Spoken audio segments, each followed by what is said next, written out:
Merci d'écouter RFM, il est midi et voici le grand journal. À la une, la police toujours à la recherche de Pendaba, la militante de l'APR, auteure de la vidéo insultante et à caractère ethniciste qui circule sur Internet. C'est la DIC qui est sur l'affaire. Dans l'actualité politique, les législatives à Dakar, cette question, Amadouba doit-il se glorifier de sa victoire? Le ministre de l'économie et des finances et sa coalition Benno n'ont gagné que par 2000 voix de différence contre Manko. Nous allons poser la question à un spécialiste. Les examens dans les universités, des résultats tombent. Ils ne sont pas bons à la faculté de droit de Cheikh Anta Diop. Le grand journal à suivre l'actualité internationale avec Sornona Tambaye. En Mauritanie, la campagne en vue du référendum constitutionnel de ce samedi s'est achevée hier jeudi.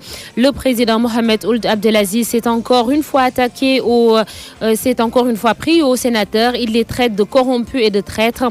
Ces élus ont entamé un sit-in dans les locaux de leur chambre depuis mercredi pour dire non au référendum. Dans la région du Kasaï, ici en République démocratique du Congo, 251 personnes, dont 62 enfants, ont été exécutées entre mars et juin dernier. La moitié de ces enfants avaient moins de 8 ans selon un rapport de l'ONU. Il y aura du foot dans le journal des sports de Cheikh Tidiane Diagne. Sans doute, Babacar, nous allons démarrer avec Neymar qui crie fort son amour pour le Paris Saint-Germain. Il veut réussir de nouvelles choses avec son nouveau club.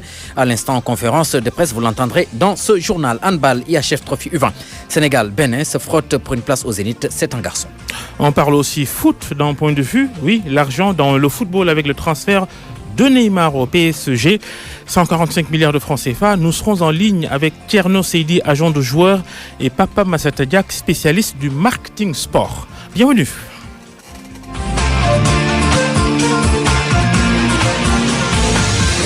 RFM Midi. RFM Midi. Babacar Fall. Bonjour à tous. La DIC, la police criminelle, elle est aux trousses de Pendaba, cette ressortissante de Agnam, une commune de la région de Matam. Elle est aussi militante de l'APR, le parti du président Macky Sall. C'est elle l'auteur de la vidéo qui a fait le tour du monde et qui montre une ethnie sénégalaise contre une autre. Et selon une source proche du dossier, son arrestation ne devrait pas tarder. C'est ce que souhaite en tout cas un proche du chef de l'État. Il s'agit d'Abou Abel Thiam, membre fondateur du parti au pouvoir. Il était l'invité de RFM Matin ce vendredi. Il faut lancer un message très fort aux gens qui s'amusent à ce jeu extrêmement dangereux, extrêmement périlleux pour la stabilité du pays, pour le bon voisinage entre les communautés et pour l'union de la nation. Nous sommes une nation d'abord. Nous sommes tous sénégalais, sans distinction d'appartenance, sans distinction de religion, sans distinction d'aucune sorte. Ce qui fait que ceux qui s'amusent à jouer avec les piliers de notre nation doivent être sanctionnés. Il faut que l'État donne un signal très fort pour montrer que c'est la ligne rouge qui, lorsqu'elle est franchie par quelqu'un, se voit tout de suite sanctionnée parce que autrement, ce que cela peut entraîner comme danger est incommensurable. Par conséquent, cette Pendaba, les forces de sécurité doivent déployer tous les moyens pour mettre la main sur elle, même si elle est recherchée. Comme tous les Sénégalais, j'ai vu une vidéo d'une dame proférant des injures inacceptables. Elle prétend répondre à une attaque audio de la même veine contre sa propre communauté. Tous ces gens-là, qui sont d'ailleurs du même acabit, doivent être sanctionnés. Le fauteur de troubles, celui qui répond, celui qui réplique, ils doivent tous être sanctionnés. Nous sommes tous d'égale dignité, nous sommes tous égaux devant la loi. Quiconque faute, surtout de cette nature, doit être sanctionné. Qu'on appartienne au parti au pouvoir ou qu'on appartienne à une communauté, n'enlève en rien la nécessité que l'État prenne des sanctions contre les fauteurs de troubles, surtout de ces grands troubles qui sont des périls contre la nation. Abou Abel Thiam. Et dans l'affaire Ami Collé Dieng, la chanteuse arrêtée hier pour présumée offense au chef de l'État, les choses devraient évoluer aujourd'hui. Probable déferment par la police devant le procureur. Dans un enregistrement audio, on la rappelle, Ami Collé Dieng commentait les résultats des législatives dans un groupe de discussion sur la plateforme WhatsApp. Elle a prononcé quelques termes qui n'auraient pas plu aux autorités judiciaires. Est-on en sécurité justement sur les réseaux sociaux quand une discussion a priori privée peut se retrouver entre les mains de tout le monde? C'est la question dans le reportage qui va suivre. Beaucoup se retrouvent aujourd'hui derrière les barreaux à cause de ces pièges sur Internet. Reportage d'Adamaba. En début juin, éclatait l'affaire Ouleymane. Un photomontage de l'image du président de la République partagé sur les réseaux sociaux. Ces derniers jours, les 2 scandales qui secouent le pays viennent encore de ces réseaux sociaux. Ibrahima, étudiant et utilisateur, ne se sent plus en sécurité. Bien sûr que non, je ne me sens pas en sécurité. Personne n'est à l'abri. On devrait faire attention par rapport aux réseaux sociaux. On peut faire un enregistrement vocal et dire du mal d'une personne et le transmettre dans un groupe. Une personne mal intentionnée peut prendre ça et le diffuser sur WhatsApp ou les autres réseaux sociaux. Justement, les groupes WhatsApp, des enregistrements audio qui sortent du cadre personnel. Pour Rosalie, si ce n'est pas du sérieux, elle s'en passe. J'ai peur quoi. WhatsApp, je ne l'avais pas, mais quand il y a de travail et tout, on travaille dans WhatsApp. Quand c'est ça, moi, j'adhère. Mais quand c'est pour communiquer, dire du n'importe quoi, des choses qui sont futiles, j'adhère pas. Chantage, vengeance et même règlement de compte, autant de motifs que les utilisateurs des réseaux sociaux mettent en avant pour justifier de telles dérives, chose que déplorent en commun Amadou et Louise, tous 2 étudiants à la faculté de lettres. En ce moment, les gens ont tendance de divulguer les secrets personnels, les vies personnelles, les conversations personnelles et d'autres, soit pour gagner de l'argent. Il y a trop de personnes qui utilisent les réseaux sociaux pour nuire les gens, avec les groupes et les statuts aussi. Tous les statuts sont enregistrés maintenant. Et voilà, les gens sont exposés. Oui, c'est ça. Sommes-nous arrivés à un stade où partager du contenu sur les réseaux sociaux fait peur? Ce qui est sûr, plus rien n'échappe à la justice. Ces jeunes promettent désormais de rester prudents pour être à l'abri des mauvaises surprises. RFM, la radio de toute l'actualité. La radio de toute l'actualité. Il est midi et 6 minutes, le grand journal. La suite, elle tue les routes sénégalaises. 500 personnes en moyenne chaque année. L'exemple de Saint-Louis, où 42 personnes sont mortes l'année dernière. Les accidents au nombre de 387, surtout enregistrés sur la route qui mène vers l'université Gaston Berger. En tout, pour le Sénégal, ces accidents de la route, en tout cas, coûtent 17 milliards de francs CFA à notre économie, des chiffres révélés à l'occasion d'une journée citoyenne sur la prévention routière organisée par la section communication en collaboration avec les forces de sécurité. Notre correspondant Mohamed Nabissila. Dans le cadre d'une journée citoyenne sur la prévention routière, la section communication de l'UGB a alerté sur les pertes dues aux multiples accidents de la route. Docteur Seydou Nouroussal, donc je suis enseignant-chercheur à la section communication de l'UFR CLAC. 500 personnes meurent sur les routes tous les ans. 500 personnes. Dernièrement, sur la route de l'IGB, je ne sais pas si vous vous rappelez de cet accident-là, en mars, 19 personnes sont mortes d'un coup à cause de l'erreur humaine. C'est 77 milliards qu'on perd tous les ans à cause de ces accidents meurtriers sur la route. Et le coordonnateur de l'événementiel sur la prévention routière de révéler les statistiques au niveau de la commune. Babacar Sissé, je suis étudiant en licence 3 sciences de l'information et de la communication. Les constants, c'est quoi? Ça dit qu'au niveau de la ville de Saint-Louis, on a dénombré en 2016 387 accidents et plusieurs morts, notamment 42 morts. Donc ceci quand même est alarmant et écœurant dans la ville de Saint-Louis. Et les chiffres-là sont extraits des sapeurs-pompiers. Par ce plaidoyer en direction des usagers de la route, ces étudiants offrent ce service à la communauté. RFM Saint-Louis. Direction le centre du Sénégal, dans la région traditionnelle du Sine. Nous sommes à Foundiougne. Là-bas, le problème pour les habitants, c'est l'accès impossible depuis plus de 2 mois d'ailleurs à l'eau potable. L'eau qui sort du robinet, elle est devenue saumâtre et donc imbuvable. Et les habitants disent être exposés à des maladies. La correspondance d'Aminata Goudiaby. Comme tant d'autres femmes de Foundiougne, Assoumao est dégoûtée. Cette situation de difficile accès à l'eau potable la plonge dans une galère totale. Chez elle, dans le quartier Belgore, l'eau du robinet ne sert plus à rien. L'eau est amère et imbuvable. C'est même risqué de cuisiner avec. Même pour faire le linge, on est obligé d'acheter de l'eau de pluie. Et là aussi, tu es obligé de mettre de l'eau de javel. L'eau est devenue salée.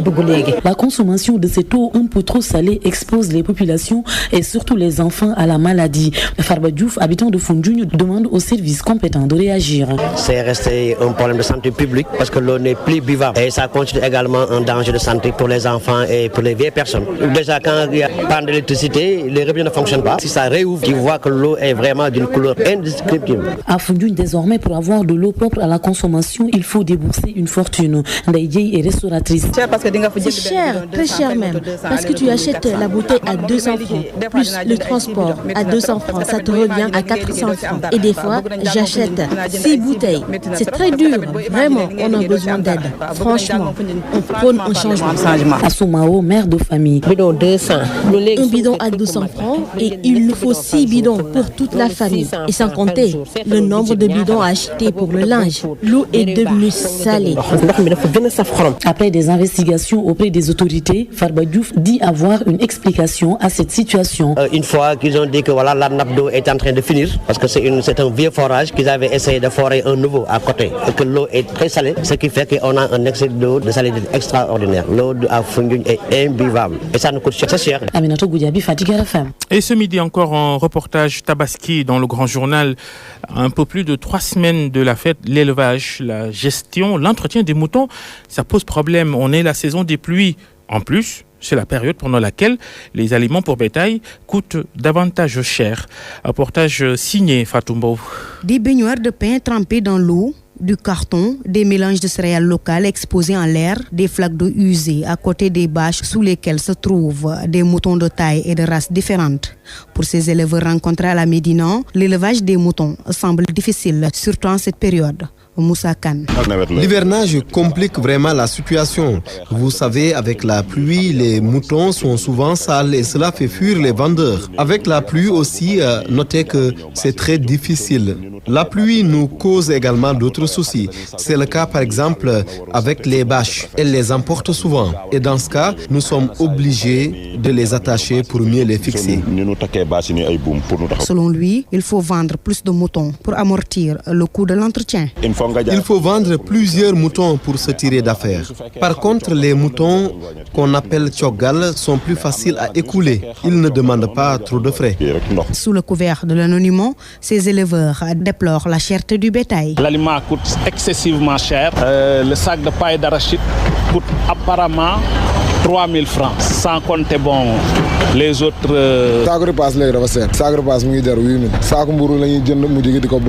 En cette période d'hivernage, si certains déplorent le coût élevé de l'aliment de bétail, d'autres en revanche se préoccupent beaucoup plus de l'entretien des moutons. C'est la période des examens dans des universités sénégalaises, universités publiques. Des résultats commencent à tomber. Nous sommes rendus ce matin à Cheikh Anta Diop à la faculté de droit. Résultats pas très bons. Les étudiants évoquent les grèves des enseignants et les notes des correcteurs sévères. Reportage de Salimata Aou. Université Cheikh Anta Diop de Dakar. Des étudiants, fascicules à la main, le sac en bandoulière, font des va-et-vient tout en révisant. Nous sommes à la faculté des lettres. Dans le hall, Ahmed est devant le tableau où sont affichés les résultats du premier semestre. L'étudiant les juge catastrophiques. On peut dire tous les départements, on voit que les résultats ne sont pas du tout bons. Par exemple, on peut prendre l'exemple d'un professeur qui a fait 2 fois la civilisation britannique lors de la seconde semestre. Et il a arrêté les cours alors qu'on doit être évalué de cette civilisation. Ce qui aura des impacts qui va se répercuter au niveau de l'oral, parce que nous devons faire l'oral pour cet examen. La non-assiduité des professeurs, les nombreuses grèves peuvent servir d'explication, confie Moussa Gueye. C'est lié surtout aux grèves, c'est lié aussi aux difficultés d'apprentissage au niveau de l'université. Parce que les conditions de l'université sont très difficiles. Les étudiants ne sont pas dans les meilleures conditions. À la faculté de droit, même ambiance. La mine triste, Khadi Gueye dresse le même bilan qu'à la faculté de lettres. Pas du tout abordables. Mais puisqu'on a une chance de refaire l'examen à la session de rattrapage, Dieu est grand, on aura l'occasion de passer. Les oraux sont programmés cette semaine au département d'anglais. Pour les juristes, il y aura des sessions de rattrapage. Une session où beaucoup de recalés ont misé pour ne pas voir leurs efforts de toute une année réduits au néant. Salimata Aou, midi 14. RFM. L'actualité internationale. Non, on n'est pas encore à l'actualité internationale. Nous parlons politique d'abord. C'est l'un des titres de ce grand journal. Les législatives de dimanche dernier, Benno Bokk Yakaar, la coalition de la majorité sortante qui gagne Dakar, est déjà la tête de liste départementale de la coalition, considérée comme maître de la capitale ou patron de Dakar. Est-ce que vraiment c'est le cas au regard de la faiblesse du score? L'enseignant en sociologie politique Maurice Soudiek-John parle de défaite sociologique et d'une victoire qu'il faut relativiser. On le rappelle, Benno n'a gagné que de 2000 voix de différence face à Manko Taxawu Sénégal, la coalition du maire de Dakar, Khalifa Sall, en prison. Georges Déthié Diop. Amadou Ba vainqueur, mais une victoire entachée de beaucoup de couacs, de ratés durant tout le processus. Ajoutez à cela, les suffrages de toute l'opposition rassemblée dépassent largement ceux de la coalition présidentielle.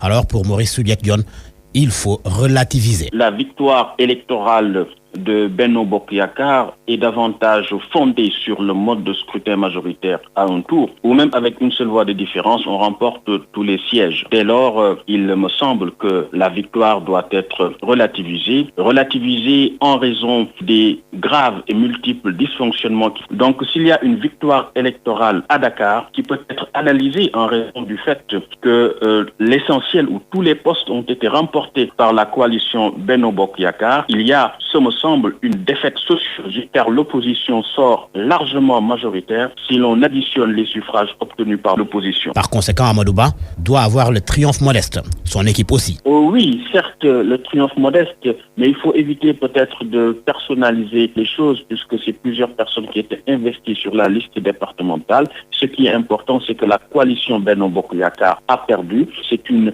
victoire électorale, certes, en termes de sièges remportés, mais c'est une défaite sociologique car l'opposition sort largement majoritaire de ces élections en termes de suffrages exprimés. Résultat définitif attendu, mais diversement interprété, résultat personnalisé. Et maintenant, l'actualité internationale avec vous, Sorn Natambaye, bonjour. Votre micro, est-ce qu'il est ouvert? Je ne pense pas. C'est fait. Voilà. Merci Vincent. L'actualité internationale, la Mauritanie, la campagne en vue du référendum s'est achevée hier soir. Et le président Mohamed Ould Abdelaziz s'est littéralement défoulé sur les sénateurs. Ces derniers qui continuent leur sit-in ont exigé des excuses de la part du chef de l'État qui les a traités de corrompus. Abdelaziz a simplement réitéré ses propos lors de son meeting de clôture. Nous l'écoutons au micro de notre correspondant Mohamed Diop. Ce sont les sénateurs qui doivent plutôt présenter des excuses, pas à mon égard, mais au peuple mauritanien, parce qu'ils ont trahi. Ils ont trahi la confiance du peuple. Si je devais m'excuser, je dirais au Seigneur, ne nous blâme pas pour ce qu'on fait, les inconscients parmi nous. C'est seulement cela que j'ai comme excuse.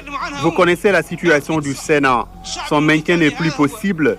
Le peuple mauritanien est là, les populations de Nouakchott sont là. Est-ce que leur voix, le 5 août, sera moins importante que celle de 15 personnes, 15 sénateurs? Le Sénat est une honte pour le peuple mauritanien. On s'en débarrasse, c'est terminé, plus de Sénat, on l'a supprimé. Le Sénat est supprimé. Et puis c'est tellement clair. Au Togo, l'opposition qui manifeste pour exiger une limitation du mandat présidentiel. Alors, ces opposants étaient des milliers à arpenter les rues de la capitale Lomé pour réclamer une réforme constitutionnelle et une modification du mode de scrutin. Un vote à 2 tours pour les élections présidentielles et législatives a ajouté le chef de file de l'opposition Jean-Pierre Fabre. Il s'agit là d'une vieille doléance depuis 10 ans environ. En 2014, déjà, un projet de loi prévoyant des réformes avait été rejeté par le Parlement dominé par le parti au pouvoir. Le président Faure Gnassingbé a nommé en janvier dernier les membres d'une commission chargée de proposer un texte de réforme institutionnelle et constitutionnelle, mais aucun membre de l'opposition n'y figure. En RDC, avec ces nouveaux chiffres qui font froid dans le dos. Dans la région du Kasaï, entre mars et juin dernier, 251 personnes, dont 62 enfants, ont été exécutées. Un rapport publié par l'ONU accuse des agents de l'État, des groupes armés ou encore des rebelles. Parmi les enfants massacrés, 30 avaient moins de 8 ans. La mission du Haut Commissariat aux droits de l'homme des Nations Unies a déclaré avoir recensé au moins 80 charniers dans la région. Jour de vote au Rwanda. Des 7 millions d'électeurs sont appelés à choisir un président. 3 candidats sont en compétition. Le président sortant Paul Kagame, le leader du Parti démocratique vert de l'opposition et un autre candidat indépendant. Kagame est déclaré favori dans cette élection. En 2010, il avait été élu avec un score de 93% pour un mandat de 7 ans. La commission électorale a autorisé 3 candidatures et en a rejeté 3 autres. Particularité au Rwanda, les bureaux de vote ferment à 15h heure locale, 13h temps universel. Donc dans 40 minutes, fin des opérations électorales. Merci Sornan Atambay. C'était le journal international midi 20. Parole aux auditeurs. L'actualité, qu'en pensez-vous? Moi, je pense que vous devez. Réagissez dans nos éditions d'information sur l'actualité. Bonjour. Oui, bienvenue sur cette antenne d'RFM. Du lundi au vendredi, vous avez la parole sur RFM. On parlera de l'argent dans le football avec le transfert du Brésilien Neymar de Barcelone à Paris, 145 milliards de francs CFA. RFM Sport. C'est déjà le premier sujet du journal des sports que nous présente ce midi Cheikh Tidiane Diagne. Bonjour Cheikh. Bonjour Abou Babacar. Eh bien Neymar qui crie fort son amour pour la capitale française. En conférence de presse à l'instant, le nouvel attaquant du Paris Saint-Germain a clamé haut son envie de participer à rehausser l'image de son nouveau club. Neymar dit vouloir réussir un nouveau challenge. Il est avec nos confrères de Infosport. Merci pour ces paroles, Monsieur le Président. Merci pour tout, pour ce nouveau défi qui se présente. Très heureux aussi de pouvoir venir à Paris, qui est le Paris Saint-Germain, un grand club, une ville merveilleuse qui est Paris aussi. Il me manque les mots pour décrire ce que je sens aujourd'hui dans mon cœur. J'ai hâte de commencer à m'entraîner avec mes coéquipiers, à jouer et poursuivre les titres que je suis venu ici pour poursuivre. Merci beaucoup. Neymar qui vient à peine de finir sa conférence de presse, c'était donc ce matin au camp des loges. Neymar avec son transfert à 144 milliards de francs CFA au PSG, c'est connu reste le jour le plus cher dans l'histoire du foot à l'échelle de la Ligue 1. C'est plus qu'en en vaut tout le collectif de Rudy Garcia à l'Olympique de Marseille. En valeur, le groupe de l'Olympique de Marseille est en deçà, estimé dans une fourchette de 91 milliards à 110 milliards de francs CFA. Au total, la grosse vingtaine de joueurs qui composent donc l'Olympique de Marseille, seul l'Olympique lyonnais et AS Monaco font exception. Décidément, Neymar qui explose tout sur son passage. Quelques heures seulement après la mise en vente du maillot floqué en son nom, il y a rupture de stock. Les boutiques du Paris Saint-Germain sur les Champs-Élysées, mais devant le Parc des Princes, sont submergés par les fans Babacar. Et il va prendre le numéro 10 de Javier Pastore, qui le lui a offert d'ailleurs, un signe d'hospitalité. Justement. La suite du journal des sports, handball au Sénégal, Dakar qui continue d'abriter l'IHF Trophy, compétition réservée aux équipes nationales U20. Le Sénégal qui affronte le Bénin ce soir en demi-finale. C'est pour une place en finale, pour être tout à fait complet. Le Sénégal donc qui joue le Bénin à partir de 20h. Lionceaux et écuries béninois s'attendent à une confrontation difficile. Migui Marambiaye. Sénégal-Bénin, une rencontre qui s'annonce palpitante. Du haut des gradins, le sélectionneur des écuries a supervisé le Sénégal qui faisait face au Rwanda. Belagnon annonce la couleur, ses poulains vont rester sereins. Nous allons jouer comme on a l'habitude de jouer, pas de crainte, et je suis sûr que les joueurs ont le moral très haut. Sera-t-il facile avec des lionceaux au meilleur de leur forme et un public acquis à leur cause? En tous les cas, l'entraîneur des Lions a bien, lui aussi, étudié l'équipe béninoise. Le plan de la prise en charge du joueur à l'intérieur, le pivot et des arrières. Donc on mettra un dispositif qui nous permettra de telle sorte que les Béninois auront du mal à tirer. La bataille a commencé depuis la défaite du Sénégal face à la RDC. Mais l'impossible n'est pas béninois, avertit Belagnon. Ce n'est jamais facile de jouer avec le pays organisateur. Nous, on n'a pas peur. On sait que ça sera difficile. Mais l'impossible n'est pas béninois. Lors de la première édition du Challenge Trophy, le Bénin avait éliminé le Sénégal. D'où cette fin de loup des lionceaux rappelle Pape Ibn Sarr. Donc 7 ans après, on se retrouve en plus au Sénégal. C'est une motivation de plus pour régler un défi qu'on avait loupé dans la première édition. on court déjà toujours la première qualification pour le mondial. Donc il faudra se donner à fond pour ce match-là. Les Lionceaux et les Écureuils ont la même ambition, représenter le continent au Challenge Trophy mondial. Rendez-vous est donc pris au stadium Amadou Barry de Guédiawaye à 20h. Ce sera donc le match entre le Sénégal et le Bénin, mais avant à 16h, la RDC se frotte au Mozambique, c'est toujours en demi-finale. C'est aussi les demi-finales chez les dames, toujours à Amadou Barry, à 14h, Bénin-Cameroun, 18h, Guinée-Madagascar. Le paradoxe Migui Maram Ndiaye, un travail spécial à Guédiawaye, qui est son lieu de résidence. Merci, lieu de naissance même.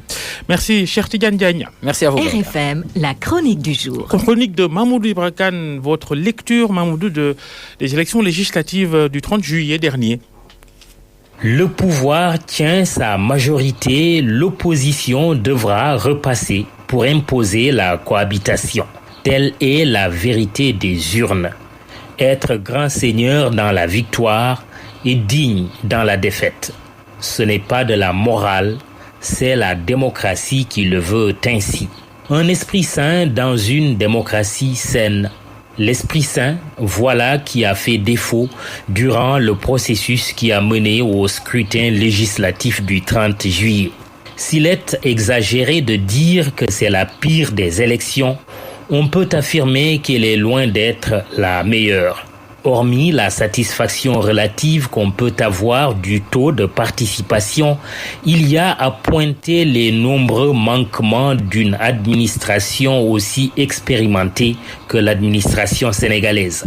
Une administration qui n'a dû son salut qu'au coup de pouce du Conseil constitutionnel quant à la possibilité donnée aux 100 cartes d'électeurs CEDEAO de voter avec d'autres documents limitativement énumérés dans l'avis du 26 juillet. Quant au taux de participation, par parenthèse, le professeur Serigne Diop enseignait en première année de droit que si le vote est l'expression du suffrage, l'abstention est un comportement électoral. Ce taux de participation, un peu au-dessus de 50%, est d'ailleurs à lire à l'aune du feu vert salvateur à titre exceptionnel du Conseil constitutionnel. On peut l'attribuer aussi à la modification par les députés ramotés d'urgence du code électoral pour éviter aux électeurs de subir le supplice des 47 bulletins par le choix d'un maximum de 5 bulletins de vote. Du début à la fin, le processus électoral a été émaillé de colmatage tellement les dysfonctionnements étaient criants. Le pays qui vote depuis 1848 a offert à son monde un processus si mal en point qu'il a donné par moments l'image d'un malade admis aux urgences. D'où les multiples interventions chirurgicales. Et puisqu'une opération ne réussit pas à tous les coups, même avec le meilleur des chirurgiens, une chose élémentaire à retenir: prévenir. Le président de la République doit initier une concertation inclusive sur le processus électoral en vue de la prochaine élection présidentielle.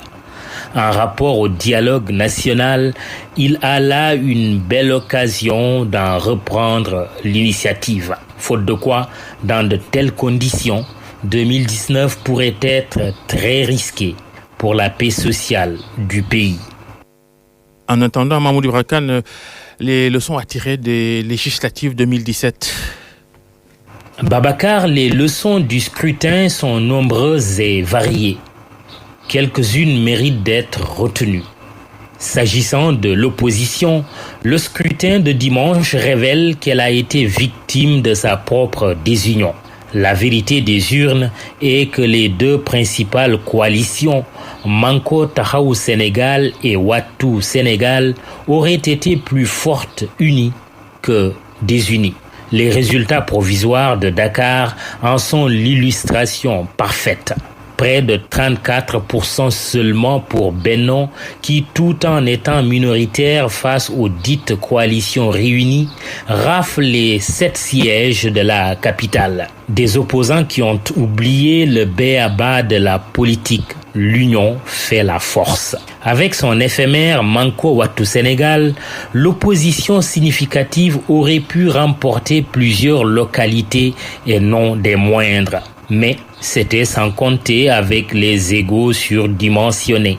Les résultats, bien que provisoires, rendront certains plus humbles. Un mal pour un bien pour les opposants dans la perspective de 2019. Du côté du pouvoir, le président Macky Sall confirme son intelligence et son expérience de la matière électorale.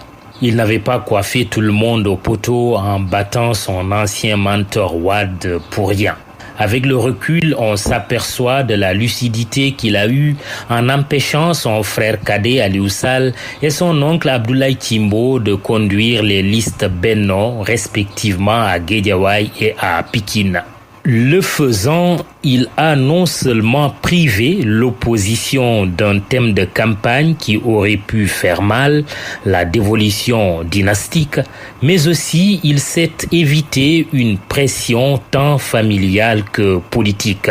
Que ne se serait-il pas affaibli si la coalition dont il a managé les investitures avait perdu la grande banlieue dakaroise? À l'actif du président Sall, il y a aussi les deux révélations dans son camp que constituent son premier ministre Mohamed Dionne et son ministre de l'économie Amadou Ba. Le premier comme chef de troupe au plan national, le second comme tête de liste à Dakar. Dionne et Ba prennent ainsi de la bouteille et leur performance électorale annonce une redistribution des cartes tant dans le camp présidentiel qu'au sein du paysage politique en général. Toutefois, il y a pour le chef de l'État le passif du bilan. Suivant les estimations, le vote populaire, à peine 50% des suffrages exprimés pour Benno, révèle qu'à côté d'une victoire au premier tour, sa mise en ballottage dans 2 ans n'est pas une hypothèse fantaisiste, quand bien même l'expérience électorale montre que par ce qu'on appelle le quotient personnel, un président sortant fait souvent mieux que son parti ou sa coalition. La présidentielle de 2019 est plus que jamais lancée et relancée. Dans 1 an et demi. Merci beaucoup Mahmoud Ibra Kane. Merci pour cette chronique. On vous retrouve la semaine prochaine. RFM, la presse du jour. Et la revue de presse qui est présentée par Georges Détié Diop. Après les législatives, qui pour diriger l'Assemblée nationale et qui pour la primature? Les mêmes. Il n'y aura pas de changement si l'on se fie à Libération. Niasse et Dionne rempilent. Moustapha Niasse va rester à la tête de l'Assemblée nationale et Mahamat Dionne va continuer de diriger le gouvernement. Selon Libération, Macky Sall a renouvelé sa confiance à Niasse et Dionne. Mais le journal souligne que le gouvernement va connaître un réaménagement en profondeur, une conséquence des législatives. En attendant les résultats définitifs, l'Observateur s'intéresse à la probable configuration de la 13e législature. L'Obs renseigne que l'APR s'empare de plus de la moitié de l'Assemblée. Sur les 125 probables députés de la coalition Benno Bokk Yakaar, les 97 sont du parti au pouvoir. L'Obs les appelle les soupapes de sécurité de Macky Sall. Parmi ces députés, il y aura un certain Amadou Ba, à moins qu'il ne reste au gouvernement. On n'y est pas encore, mais ce qui est sûr, aux yeux de l'AS, il est confirmé nouveau chef de Dakar. Et fort de ce nouveau statut politique, Amadou Ba a appelé tous les acteurs politiques au calme et à la sérénité. Cet appel fait suite à la publication des résultats provisoires du scrutin de dimanche dernier. Victoire de Benno Bokk Yakaar, déroute de Manko Taxawu Sénégal à Dakar. Enquête relève ce qu'il appelle le coup KO des dissidents. Il s'agit de Santé Agne, Alioune Ndoye, Jean-Baptiste Diouf, Mame Amadou Samba, Doudou Issa Niasse entre autres. Pour le journal, leur défection du camp du maire de Dakar a été fatale à Khalifa. Des départs qui ont été négligés par les partisans de l'édile de Dakar. Et pourtant, les prémices se sont fait sentir depuis l'élection des hauts conseillers des collectivités territoriales. Et ce qui est arrivé, arriva. Mais du côté de Manko Taxawu Sénégal, cette explication ne tient pas. Un leader de la coalition a flétri les résultats de Dakar publiés par la commission départementale de recensement des votes. Selon Sud Quotidien, Idi parle de victoire usurpée. Pour les Échos, Idi dénonce une victoire usurpée. Le président du parti Rewmi s'est exprimé dans un enregistrement audio. Dans le document, Idrissa Seck déclare que la justice doit être juste car le désordre naît de l'injustice. Selon lui, Macky Sall veut plier et domestiquer la démocratie sénégalaise. Il appelle le peuple à prendre son destin en main. Au regard des positions des uns et des autres sur la victoire de Benno Bokk Yakaar à Dakar, le journal Le Quotidien parle de voix discordantes. Alors que Amadou Ba évoque une adhésion des Dakarois au projet du chef de l'État, Idrissa Seck parle d'un coup de force pour priver les Dakarois de leur victoire. À la une de Vox Populi, Ami Collé en garde à vue à la DIC, la division des investigations criminelles. Une arrestation qui fait suite à ses propos jugés irrévérencieux envers le chef de l'État dans les réseaux sociaux. Selon l'Observateur, la chanteuse a été arrêtée à Dakar alors qu'elle était filée entre Mbour et Bargny. Ami Collé Dieng s'était réfugié chez une autorité administrative au plateau. Vox Populi rapporte que la chanteuse sera présentée au procureur ce vendredi. Devant les enquêteurs, Ami Collé Dieng a déclaré « Je n'étais plus moi-même, je suis enceinte ». Ses propos sont à la première page de Libération. Sur cette affaire toujours, les Échos indiquent que Ami Collé Dieng a été piégé par le groupe WhatsApp Sénégal à Carré. D'ailleurs, l'auteur de la publication qu'il a perdue est recherché. Une autre affaire, celle-là qu'il est convenu d'appeler l'affaire de l'insulteuse sur Facebook. Celle-là qui a posté une vidéo pour injurier tous les Wolofs. Son nom, Penda Ba. Selon l'Observateur, elle est activement recherchée. À vos kiosques et bonne lecture. Point de vue. Regard croisé sur l'actualité du jour. Point de vue sur l'argent dans le football avec le transfert astronomique de Neymar, le joueur du Brésil, capitaine de la sélection, qui est transféré du FC Barcelone au Paris Saint-Germain. Il vient d'être présenté à la presse d'ailleurs, Neymar. Pour en parler, nous sommes avec Papa Massata Diack, votre spécialité, le marketing sport. Bonjour. Bonjour, Babacar. Thierno Seydi aussi, agent de joueur justement. Il participe à cette émission de Paris. Bonjour Thierno Seydi. Oui, bonjour. C'est une capitale française, à moi d'entrer dans le fond du sujet, une capitale française en transe en ce moment. Oui, comme tous les supporters du PSG, mais tous les amoureux du football. Aujourd'hui, l'arrivée de Neymar marque une étape décisive dans le sport, dans le monde du football, parce que personne dans les pires rêves ou dans les pires cauchemars, je dirais, n'aurait pensé un jour qu'un jour vaudrait plus de 200 millions. Alors aujourd'hui, je pense que 222 millions, oui, effectivement, ça fait pas centralement, mais c'est une suite logique de l'inflation qui sévit dans le football depuis quelques années. Oui, presque 145 milliards de francs CFA, gros chiffre de ce transfert de Neymar. Alors forcément, le PSG ne cherche pas que le sportif, non? Ben, certainement pas. Je pense qu'un transfert à ce niveau-là engendre effectivement beaucoup de détails et bon, peut-être inavoués. Aujourd'hui, vous vous doutez bien que le PSG ne serait pas venu sur un simple coup de tête déposé 222 millions. Je crois que c'est un travail qui a été fait en amont depuis plus d'un an, avec toutes les retombées économiques. Vous savez, aujourd'hui, je l'ai souvent dit, le football n'est plus que le sport dans ce rectangle vert. Le football est devenu une industrie, c'est du business. Ouais. Et je pense que Papa Massata Diack, même s'il n'a pas été très longtemps dans le football, est peut-être plus en mesure de vous expliquer. Oui. Justement, Papa Massata Diack, est-ce que c'est une bonne affaire avec cette grosse somme, 222 millions d'euros, presque 145 milliards de francs CFA? Est-ce que le PSG a pris un risque? Non, je pense que le PSG a bien calculé son risque. D'abord, il faut dire que les propriétaires du PSG, qui sont Qatar Sports Investment, est une entité qui a été créée par l'État du Qatar, donc qui est une joint venture entre l'État, le ministère des Finances et le comité olympique qatari, qui était à l'époque présidé par l'actuel émir du Qatar, Sheikh Tamim bin Hamad Al Thani, qui a racheté le PSG. Donc, ils se donnent les moyens d'être un club d'une dimension de Manchester United, d'être de AC Milan. Manchester qui reste le club le plus riche en tout cas. Voilà, tout à fait, voilà. Et le Real Madrid. Donc ils ont une ambition, c'est gagner la Ligue des Champions. Et pour gagner la Ligue des Champions, il faut de bons joueurs. Alors à un moment, ils avaient rêvé en amenant Ibrahimovic, comme ça avait fait un très grand tollé à l'époque, mais je pense que c'était un bon pari. Ils ont dominé pendant des saisons la Ligue 1 française, mais maintenant ils se donnent les moyens d'aller vers la Ligue des Champions, parce qu'ils veulent faire partie du tiercé des grands clubs comme le Real Madrid, et comme Barcelone, comme Manchester United et les autres qui ont une grande tradition. Donc le Qatar, moi je les connais très bien, c'est un pays qui a une politique sportive très ambitieuse. La preuve, ils ont la Coupe du Monde de football, mais ils ont les championnats du monde d'athlétisme. Ils ont à l'horizon de 2032 peut-être la volonté de faire les Jeux Olympiques. Et ça, c'est une volonté politique. J'ai eu la chance de rencontrer... Le paramètre géostratégique aussi, il faut l'intégrer. Tout à fait, tout à fait. Le sport fait partie... Géopolitique, pour être précis. Tout à fait, pourquoi pas, parce que avec ce genre de transfert de Neymar, aujourd'hui, je pense que le Qatar fait un coup diplomatique aussi, parce que...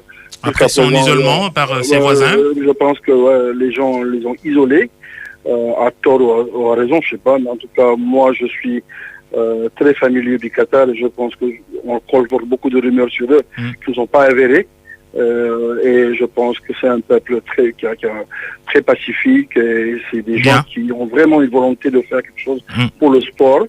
Et ce qu'ils ont fait avec le PSG, en prenant un club qui était complètement dans le désarroi, en faisant ce club une des plus grandes nations de football en Europe ou dans le monde, je pense qu'ils font un très bon investissement. Et la vente de Neymar, en termes de merchandising et en termes de droits de télévision... Rien que les maillots, rien que la vente des maillots. On termine... ça va être rentable au bout de 2 ans. Donc, ils pourront récupérer vite les 222 millions d'euros.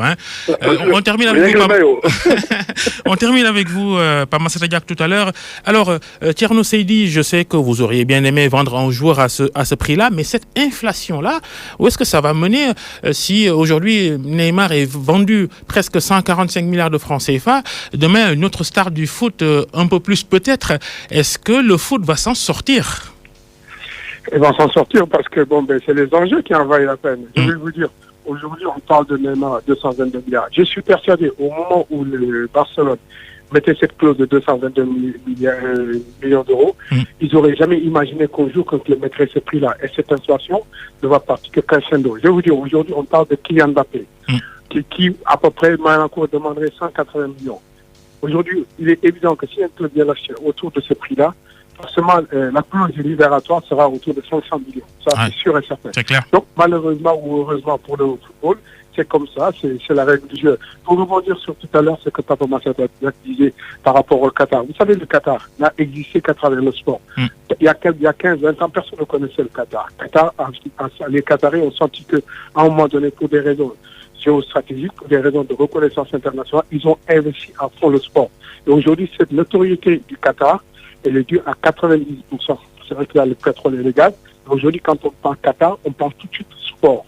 Et c'est là où les gens doivent se poser la vraie question. Le sport, comme je disais tantôt, n'est plus une activité de divertissement, c'est du business. Vous allez au Brésil aujourd'hui, vous avez fait une usine de fabrication de footballeurs.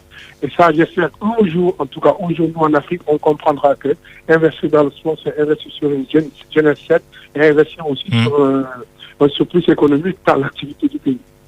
Merci Thierno Seydi, vous réagissiez dans cette rubrique Point de vue de Paris, la capitale française. Je rappelle, vous êtes agent de joueurs. Votre dernière opération, en tout cas, qui concerne un joueur sénégalais, Ismaïla Sarr, que vous avez vendu au Stade Rennais. Merci. À tout à l'heure pour le Wolof. Pape Massata Diack, alors 30 secondes. Cette inflation, pour vous, il n'y a pas à s'inquiéter, comme Thierno Seydi? Non, le football qui est une industrie qui dépense par an 290 milliards de dollars. Et il faut savoir que celui qui rentabilise le football, c'est le spectateur. C'est lui qui achète le maillot, c'est lui qui va au stade, c'est lui qui achète le plan Canal Télévision et tout. Donc, en fin de compte, c'est le spectateur qui paye. Tant que le spectateur, au niveau universel, s'attache au football, le football sera rentable. Donc, il ne faut pas être pessimiste sur la rentabilité du football. Non. Et je rejoins Thierno Seydi. C'est un moyen d'ascension sociale pour beaucoup de jeunes. Il faut que notre pays comprenne que ça fait partie du soft power, ça fait partie d'une dynamique économique. Il faut le prendre comme un business, pas comme une activité récréative. Et il faut y investir et on en sera tout que satisfait. La Chine est en train de le faire. Ils investissent dans le football chaque année. En tout cas, de l'Afrique, du Sénégal, on regarde tout cela avec les yeux grands ouverts parce que on se dit, mais on est presque largué là, laissé en rade. On n'en arrivera pas là, peut-être jamais.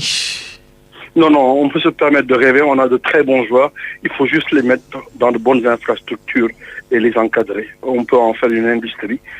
Avec 22 joueurs d'une équipe, tu peux aujourd'hui donner à une diplomatie sénégalaise un coup de fouet extraordinaire. L'expérience de 2002 est là pour le prouver. Et tous ces joueurs aujourd'hui, après 2002, ont pu se placer dans de grands clubs, dans de grandes ligues européennes. Et c'est ce qu'il faut faire. Il faut faire ce pari pour donner à ces joueurs-là l'opportunité de rendre au Sénégal cette fierté, mais aussi de rentabiliser l'investissement qu'on avait fait sur eux.